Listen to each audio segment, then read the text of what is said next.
Moulinsart et l'éditeur Microix s'accordent pour la création d'un jeu vidéo Tintin. Moulinsart et l'éditeur français Microix annoncent vendredi la signature d'un accord pour la création et la diffusion d'un jeu vidéo inspiré des aventures de Tintin. Le nom, les visuels et d'autres détails seront dévoilés prochainement. Armé d'un stylo et d'un carnet, affublé de son meilleur ami Milou, Tintin a parcouru le monde, a été sur la Lune avant Neil Armstrong et a démantelé moult complots. Les joueurs pourront accompagner le reporter sur PC et console de jeu, mais retrouveront aussi d'autres personnages phares tels que le capitaine Haddock, le professeur Tournesol ou les Dupont et Dupont. Cet accord est l'aboutissement d'un processus de création et de réflexion qui a permis de dégager les grandes options qui animeront ce développement et sa mise en œuvre conjointe entre nos sociétés respectives.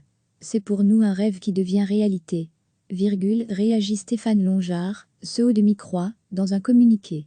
L'ambition se veut avant tout divertissante et conviviale, afin de toucher un large public familial, souligne Nick Rodwell, administrateur de Moulinsart, la société anonyme titulaire des droits d'exploitation de l'œuvre d'Hergé. Les bandes dessinées, publiées par Casterman, ont été vendues à plus de 250 millions d'exemplaires, rappelle Moulinsart. Recevez chaque matin l'essentiel de l'actualité. Moulinsart et l'éditeur français Microix annoncent vendredi la signature d'un accord pour la création et la diffusion d'un jeu vidéo inspiré des aventures de Tintin. Le nom, les visuels et d'autres détails seront dévoilés prochainement. Armé d'un stylo et d'un carnet, affublé de son meilleur ami Milou, Tintin a parcouru le monde, a été sur la Lune avant Neil Armstrong et a démantelé moult complots. Les joueurs pourront accompagner le reporter sur PC et console de jeu, mais retrouveront aussi d'autres personnages phares tels que le capitaine Haddock, le professeur Tournesol ou les Dupont et Dupont.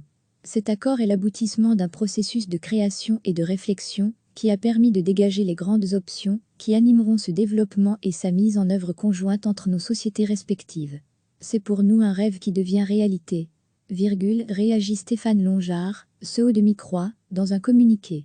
L'ambition se veut avant tout divertissante et conviviale, afin de toucher un large public familial, souligne Nick Rodwell, administrateur de Moulinsart, la société anonyme titulaire des droits d'exploitation de l'œuvre d'Hergé.